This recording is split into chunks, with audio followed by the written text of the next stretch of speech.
اعوذ باللہ من الشیطان الرجیم بسم اللہ الرحمن الرحیم لا اقسم بهذا البلد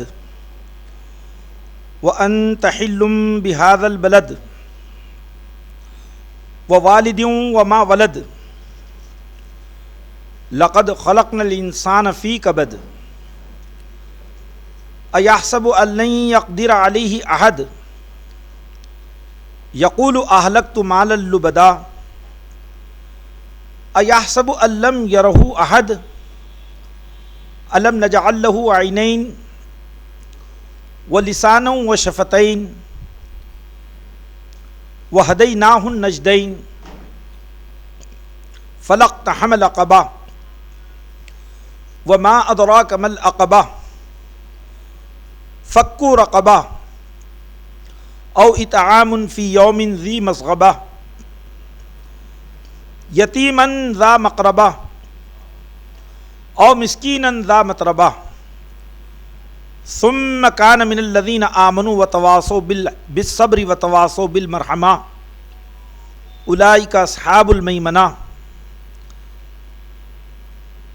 والذین کفروا بآیاتنا ہم اصحاب المشأمہ علیہم نار مصدہ۔ صدق اللہ العلی العظیم۔ بزرگان محترم اور دوستو، یہ سورۃ البلد ہے جس کی تلاوت میں نے آپ کے سامنے کی ہے۔ سورۃ البلد کی جو ترجمانی یا اس کا ترجمہ ہے یہ آپ کے سامنے پیش کیا جا رہا ہے۔ اللہ کے نام سے جو بے انتہا مہربان اور رحم فرمانے والا ہے۔ نہیں، میں قسم کھاتا ہوں اس شہر مکہ کی، اور حال یہ ہے کہ اے نبی صلی اللہ علیہ وسلم اس شہر میں تم کو حلال کر لیا گیا ہے، اور قسم کھاتا ہوں باپ یعنی حضرت آدم علیہ السلام کی اور اس اولاد کی جو اس سے پیدا ہوئی۔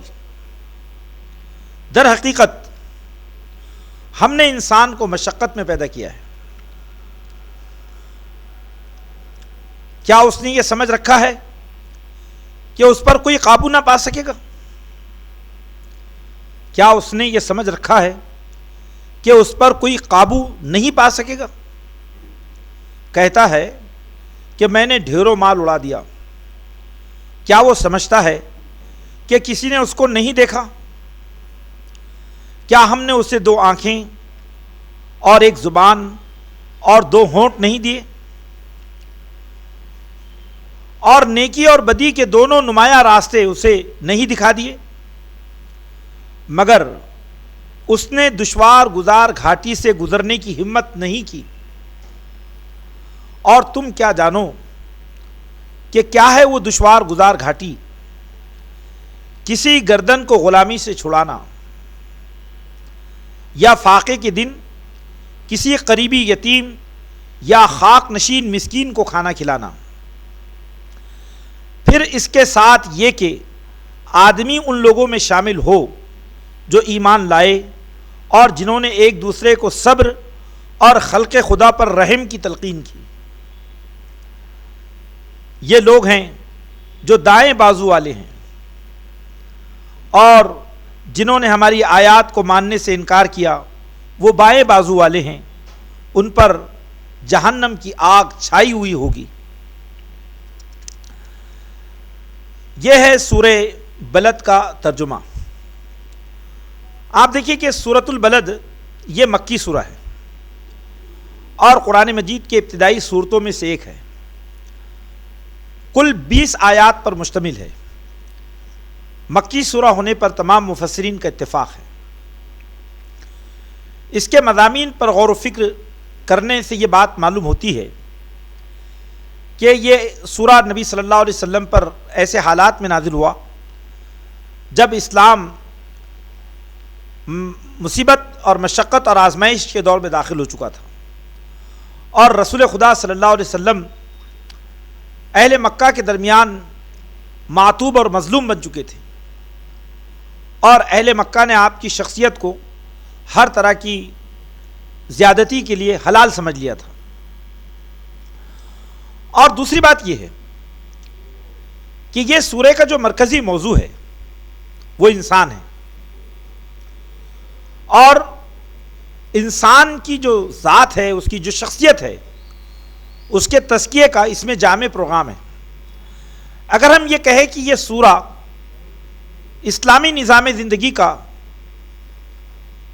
سب سے، جس کو ہم کہہ سکتے ہیں کہ اس کا جامع عنوان ہے، تو یہ کوئی بڑی بات نہیں ہوگی۔ اور تیسری بات یہ ہے کہ یہ سورہ قرآن مجید کے ان صورتوں میں سے کہ جو ایجاز کلام کا شاہکار ہے۔ ایجاز کلام کے معنی ہوتے ہیں یعنی مختصر الفاظ میں معانی و مطالب کے سمندر کو جمع کر دینا۔ قرآن مجید کی جو پوری دعوت ہے، اس دعوت کے خلاصے کو اللہ تعالیٰ نے اس سورے میں بیان کر دیا۔ اور دوسری بات یہ بھی ہے کہ انسانی زندگی کے رویوں کو اس سورے میں اللہ تعالیٰ نے بیان کیا ہے، اور یہ بتایا ہے کہ قدرت کا نظام انسان کی جو پرورش ہے کن اصولوں پہ کرتا ہے، اور انسان اپنے مقصد تخلیق کو کیسے پا سکتا ہے۔ آپ دیکھیے کہ قرآن میں اس سورے میں سب سے پہلے قسم کھائی گئی ہے، لا اقسم بہذا البلد، تو قسم کا لفظ استعمال ہوا ہے کہ نہیں اے نبی صلی اللہ علیہ وسلم، بات ایسی نہیں ہے جو یہ کہتے ہیں، بات دراصل یہ ہے کہ یہ جو شہر مکہ ہے، میں اس شہر کو گواہ بناتا ہوں اس حقیقت پر جس کی یہ دعوت قرآن میں بیان کی گئی ہے، اس حقیقت پر، اس سچائی پر، اس عظیم الشان حق پر جو پیغمبر محمد مصطفیٰ صلی اللہ علیہ وسلم لے کر آئے ہیں، اس سچائی کا گواہ یہ شہر مکہ ہے۔ اور دوسری بات کیا کہا قرآن نے؟ وَأَنْتَ حِلٌّ بِهَذَا الْبَلَدِ، اور اس بات پر میں قسم کھاتا ہوں کہ اے پیغمبر، آپ کی جو ذات ہے وہ اس شہر میں حلال کر دی گئی ہے۔ ہلم کے جو معنی ہے عربی زبان میں اقامت پذیر کے بھی ہوتے ہیں، لیکن عربی زبان میں ہل کا جو لفظ ہے ہلن، اس کے معنی کسی مقام پہ اترنا، کسی چیز کا حلال ہونا، دونوں معنی اس میں پائے جاتے ہیں۔ یہاں پر ہل کا جو لفظ ہے وہ دراصل ان چیزوں، یہ جو ہے معنویت کے اعتبار سے ایسا لفظ ہے کہ اللہ کے رسول صلی اللہ علیہ وسلم کی جو ذات ہے ان پر ہر طرح کے حملے کو، ہر طرح کی زیادتی کو حلال کر دیا گیا ہے۔ یعنی ہم سمجھتے ہیں کہ نبی صلی اللہ علیہ وسلم جو حق و صداقت کے علمبردار ہیں، جو انسانیت کے سچے ناصح ہیں، جو انسانوں کو صراط مستقیم پر دعوت دے رہے ہیں، تو جو طاغوت ہے، جو وقت کا ظالم انسان ہے، اس نے آپ کی خیر خواہی کی قدر کرنے کے بجائے آپ کی ذات کو نشانہ ظلم بنا لیا ہے، ہدف ملامت بنا لیا ہے۔ مکے میں آپ کو گالیاں دی جا رہی ہیں، برے القاب سے یاد کیا جا رہا ہے، تو قرآن نے یہ کہا کہ محمد صلی اللہ علیہ وسلم اس کشمکش حق و باطل پر یہ شہر مکہ گواہ ہے، یہ بھی اس کو دیکھ رہا ہے۔ اور دوسری بات ووالد وما ولد، اور یہ بھی اس حقیقت پر جو حقیقت قرآن پیش کر رہا ہے کہ نسل انسانی کی تاریخ، انسانی تمدن اس بات پر گواہ ہے۔ آدم علیہ السلام سے لے کر آج تک جتنے انسان دنیا میں پیدا ہوئے، یہ حضرت ابراہیم علیہ السلام اور حضرت محمد مصطفیٰ صلی اللہ علیہ وسلم، یعنی سارے انسانیت کو خدا نے اس حقیقت پر گواہ بنا لیا ہے۔ وہ حقیقت کیا ہے؟ لَقَدْ خَلَقْنَا الْإِنسَانَ فِي كَبَدٍ، وہ یہ کہ ہم نے انسان کو مشقت میں پیدا کیا ہے۔ یعنی جو حق و صداقت کی راہیں ہیں، جو صراط مستقیم ہیں، اس پر استقامت ابتلا و آزمائش کو دعوت دیتی ہے۔ اللہ تعالیٰ نے انسانوں کی تربیت کے لیے اور انسان کو مقصود کو پانے کے لیے اللہ تعالیٰ نے نصب العین کے حصول کے لیے انسان کے لیے مشقت رکھی ہے۔ اس میں دونوں طرح کی باتیں شامل ہیں۔ ایک بات تو یہ ہے کہ اللہ تعالیٰ نے دنیا میں انسان کی جو رفعت اور بلندی ہیں یا اس کی جو کامیابی ہیں، اللہ نے اس کو تگ و دو سے جوڑ دیا ہے۔ یہ انسان اس زمین کے اندر ایک ایسی مخلوق ہے کہ جس کو اللہ تعالیٰ نے غیر معمولی صلاحیتیں بخشی ہیں، لیکن ان صلاحیتوں کی جلوہ نمائی کے لیے اور ان صلاحیتوں کے اظہار کے لیے آدمی کو مشقتوں کا عادی بننا ہوگا۔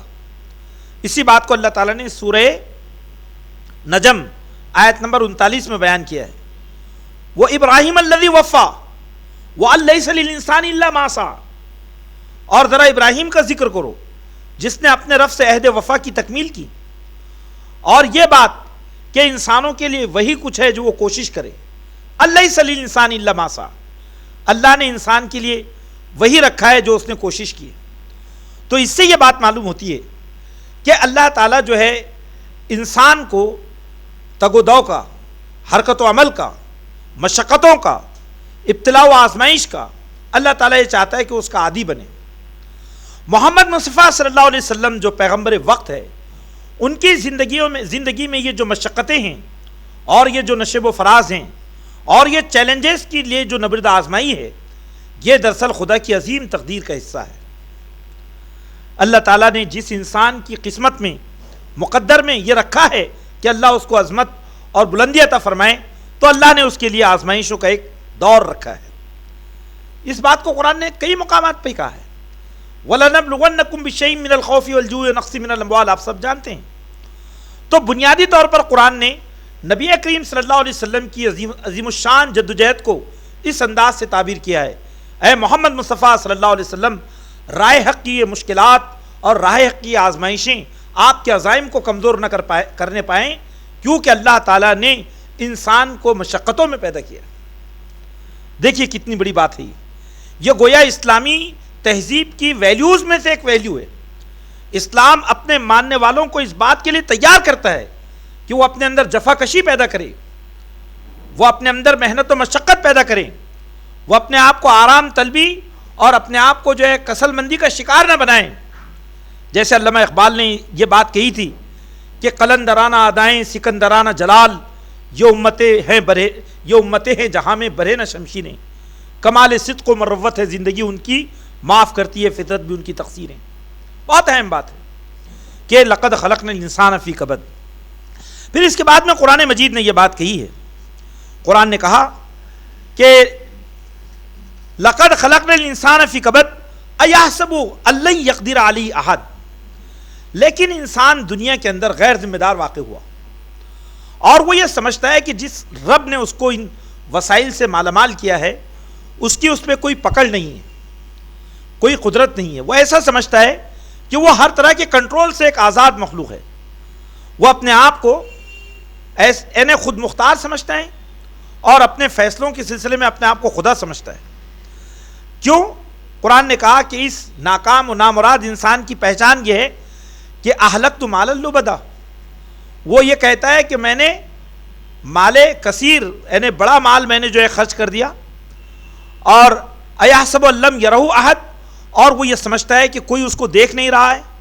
تو یہاں قرآن مجید نے اس بات کی طرف اشارہ کیا ہے کہ جو آدمی خود پسند ہوتا ہے، مادہ پرست ہوتا ہے، غیر ذمہ دار ہوتا ہے، اور جو آدمی دنیا کے اندر اپنے نفس کی جھوٹی خواہشات کے لیے جیتا ہے، تو وہ اپنے مال کو ایسے میدانوں میں خرچ کرتا ہے کہ جس کے ذریعے سے اس کا نفس جو ہے تکبر کا شکار ہوتا ہے، نمائش ہے، اظہار ہے، ریا ہے۔ یہ انسان کی فطرت کے اندر ہے، یعنی انسان کی یہ جھوٹی شان جو قرآن نے یہاں کہا کہ انسانی تمدن کے اندر یہ جو تصنع آیا، یہ جو دکھاوا آیا، یہ جو مادہ پرستی آئی، یہ انسان کی ہلاکت کا راستہ ہے۔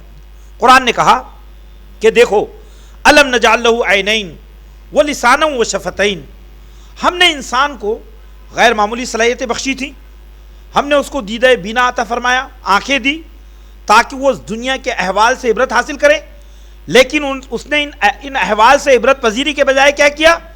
اس نے دولت کے خزانے لوٹے، ہے نا۔ علامہ اقبال نے جو بات کہی تھی کہ جہاں بینی میری فطرت ہے لیکن کسی جمشید کا ساغر نہیں میں، یعنی میں دنیا کو دیکھتا ہوں لیکن اس نیت سے نہیں دیکھتا کہ اس سے مال جمع کروں، بلکہ میں دنیا کو عبرت اور نصیحت کے اعتبار سے دیکھتا ہوں۔ تو اس کی جو آنکھیں ہیں، جو قدرت کا ایک عظیم اس کے لیے تحفہ ہے، جو باب العلم ہے، اس کا غلط استعمال کیا، اس نے اپنی زبان کی صلاحیتوں کا غلط استعمال کیا، بیان کی صلاحیتوں کا غلط استعمال کیا۔ ہدیناہ النجدین، قرآن نے کہا اس انسان کے سامنے جو زمین میں بڑا غیر ذمہ دار واقع ہوا، ہم نے دونوں راستے کھلے رکھے، نمایاں طور پر رکھے، دونوں راستے اس کی فطرت میں ڈال دیے۔ اب دیکھیے یہ جو سورہ ہے اس کا ربط ماں بعد کی سورہ سے ہے، جو سورہ شمس ہے، جس میں اللہ تعالیٰ نے یہ بات بتائی کہ نفس وما سواہا فالہمہا فجورہا وتقواہا، اس ذات کی قسم جس نے نفس انسانی کو بنایا اور اس کے اندر اس کی بدی اور اس کی نیکی کا الہام کیا۔ قد افلح من زکاہا وقد خاب من دساہا، کل یہ بات آپ نے سنی ہے۔ اب یہاں قرآن نے یہ کہا کہ یہ نجدین اس کے سامنے ہیں، لیکن انسان نے کیا کیا؟ نجدین میں سے اس راستے کو اختیار کیا جو پستی کی طرف جاتا ہے، اور اس راستے کو چھوڑ دیا جو بلندی کی طرف جاتا ہے۔ پستی کا راستہ کون تھا؟ خود پسندی کا، جھوٹی شہرت کا، نمائش کا، ریا کا، یہ پستی کا راستہ تھا۔ لیکن اب بلندی کا راستہ کون سا ہے؟ فلاقتحم العقبہ، اس انسان نے اس دشوار گزار گھاٹی سے گزرنے کی ہمت نہیں کی۔ العقبہ کا قرآن نے عقبہ، مولانا مودودی رحمۃ اللہ علیہ نے عقبہ کی تشریح میں بڑے اہم الفاظ بیان کیے۔ انہوں نے کہا کہ عقبہ جو ہے وہ گردن کے لیے استعمال ہوتا ہے، لیکن جب ایک اونٹ اپنا بوجھ لے کر پہاڑی کے اوپر چڑھتا ہے، نیچے گہری وادیاں ہیں، گھاٹیاں ہیں، تو وہ اس راستے سے پہاڑی کے بلندی تک جاتا ہے تو وہ بوجھ اس کی گردن کو جھکا دیتا ہے اور لگتا ہے کہ وہ اس کی گردن کو توڑ دے گا۔ تو آپ دیکھیے کہ بلندی پر پہنچنے کے لیے آدمی کو کتنی مشقت کرنی پڑ رہی ہے۔ تو قرآن نے کہا کہ انسان کے نفس کے لیے جو چیز بہت دشوار گزار گھاٹی کی طرح ہے، وہ راستہ کون سا ہے؟ نیکی کا راستہ ہے۔ اور وہ راستے میں قرآن نے بنیادی طور پر بڑی نیکیوں کا ذکر کیا جو انسانیت نوازی کی ہے۔ نمبر 1، فکو رقبہ، لوگوں کی گردنوں کو چھڑانا۔ آپ جانتے ہیں کہ جن حالات میں قرآن مجید نازل ہوا، ان حالات میں انسانوں کے غلام تھے۔ انسانی آبادی کا بڑا حصہ غلامی کے ذلیل ترین دور سے گزر رہا تھا۔ محمد مصطفیٰ صلی اللہ علیہ وسلم کی دعوت کی خصوصیات میں سے ایک خصوصیت یہ تھی کہ وہ انسانوں کو غلامی کی زنجیروں سے آزاد کرے، اور دوسرا مقصد کیا تھا؟ انسانوں کو انسانوں کی غلامی سے نکال کر خدا کی غلامی میں لائے۔ یہ کوئی معمولی بات تھی؟ یہ اتنا بڑا مشن تھا جس نے وقت کے طاغوت کو ہلا کر رکھ دیا تھا، اور وقت کا طاغوت اس بات کو سمجھ گیا تھا کہ اگر ہم نے محمد صلی اللہ علیہ وسلم اور ان کے صحابہ کی اگر ہم نے ہمت شکنی نہیں کی اور ان کے عزائم کو نہیں توڑا تو عنقریب یہ ہمارا جو پورا باطل جو ہے تہذیب کا جو پورا سیاست کا پوری عمارت جو ہے ڈھہ جائے گی، پورا طلسم بکھر جائے گا۔ قرآن نے کہا انسان نے دشوار گزر گھاٹی سے گزرنے کی کوشش نہیں کی کہ غلامی سے انسانوں کی گردنوں کو آزاد کریں۔ آپ دیکھیے کہ آج بھی انسانی تمدن طاغوت کے شکنجے میں، اس کی کئی تعبیرات ہو سکتی ہیں۔ ایک تعبیر آج کے حالات میں آپ دیکھیے کہ انسان معاشی غلامی کا شکار ہے۔ دنیا کی بڑی بڑی جو اسٹیٹس ہیں، حکومتیں ہیں، انہوں نے چھوٹے چھوٹے ملکوں کو سودی قرضے دے کر اپنا غلام بنا لیا ہے، وہ ان کے بغیر سانس بھی نہیں لے سکتے۔ آپ دیکھیے کہ خود ہمارے ملک کے اندر ایسے بے شمار قیدی ہیں کہ جن کا کوئی جرم نہیں ہے اور وہ جیلوں کے اندر برسوں سے پڑے ہوئے ہیں، وہ بھی اس میں شامل ہیں، فکو رقبہ میں وہ بھی شامل ہیں۔ تو قرآن یہ کہتا ہے کہ تمدن کے اندر انسانی سماج اگر غلام کی ذلت آمیز دور سے گزر رہا ہے تو یہ خدا کے غضب کو دعوت دینا ہے، اور جو لوگ اسلام کے علمبردار ہیں ان کے مقاصد جو ہے ان کی دعوت میں یہ چیز شامل ہے کہ وہ انسانی تمدن کو غلامی کی زنجیروں سے نکالے، انسانوں پر کوئی ظلم اور زیادتی ہونے نہ دیں۔ پھر اس کے بعد میں دو اہم باتیں کہی گئی ہیں۔ ایک تو یہ کہ اللہ تعالیٰ یہ چاہتا ہے کہ اگر کوئی فرد بلندی کا خواہش مند ہے، حقیقی کامیابی چاہتا ہے، تو وہ جو ہے کسی فاقے کے دن لوگوں کو کھانا کھلائے۔ آپ جانتے ہیں کہ فاقے کا جب ماحول ہوتا ہے تو انسانیت لقمے لقمے کو ترستی ہے۔ آج صومالیہ کا کیا حال ہے، افریقی ممالک کا کیا حال ہے، اور ہمارے ملک میں بھی۔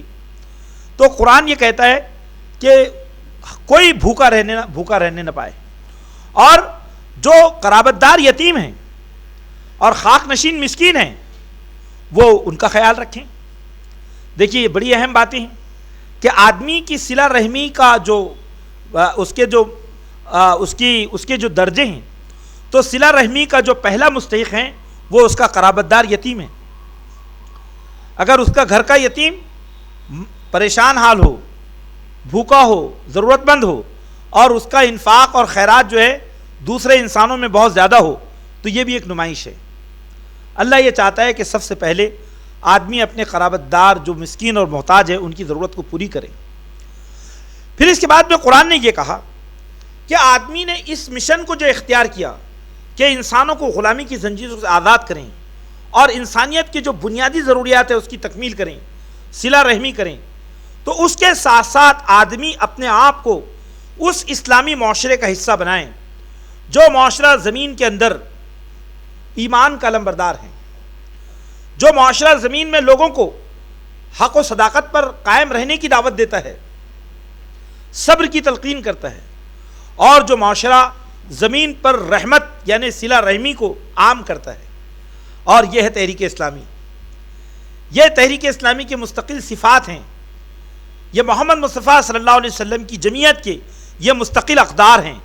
ایک تو یہ کہ وہ ایمانی شعور سے آراستہ ہیں، دوسرے یہ ہے کہ ایمانی صفات پر عامل ہیں، صابر ہیں، جمے ہوئے ہیں، اور تیسرے یہ ہے کہ ان کی جو ذات ہے وہ معاشرے کے لیے رحمت کا سرچشمہ ہے۔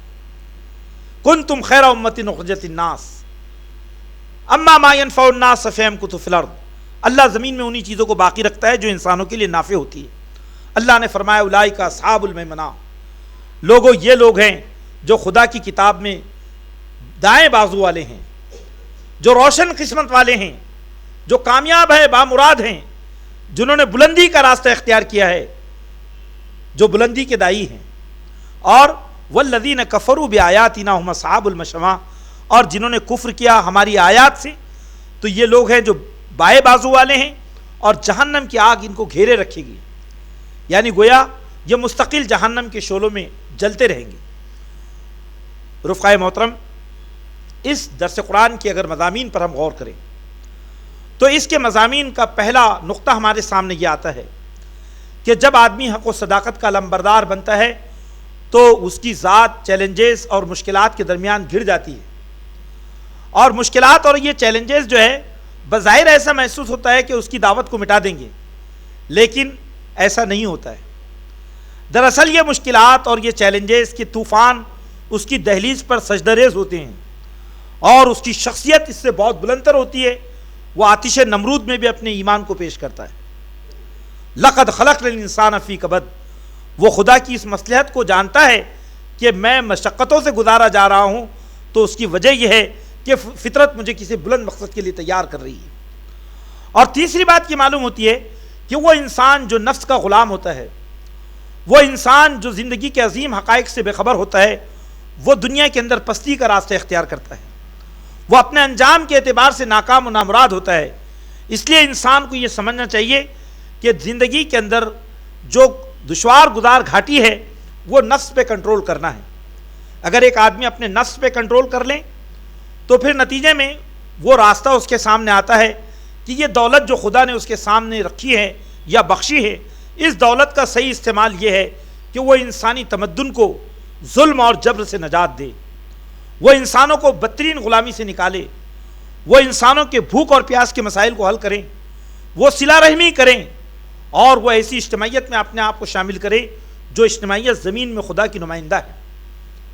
قرآن یہ کہتا ہے اولئک اصحاب المیمنہ، لوگوں یہ اوصاف کے حامل لوگ بائیں بازو والے ہیں جن کا رشتہ اپنے رب سے ہیں۔ تو بھائیو، کیا ہم یہ نہیں چاہتے کہ اس عظیم مشن سے اپنے آپ کو جوڑ دیں؟ خدا کی اس کتاب کے اس دعوت کو اور اس پیغام کو ہم اپنے دل سے لگائیں۔ یقین جانیے دشوار گزار گھاٹی ضرور ہے، لیکن منزل مراد اسی میں ہے۔ اللہ سے دعا ہے اللہ ہم سب کو عمل کی توفیق عطا فرمائے، ہماری کمزوریوں اور خطاؤں سے درگزر فرمائے۔ آمین یا رب العالمین، وآخر دعوانا الحمدللہ رب العالمین۔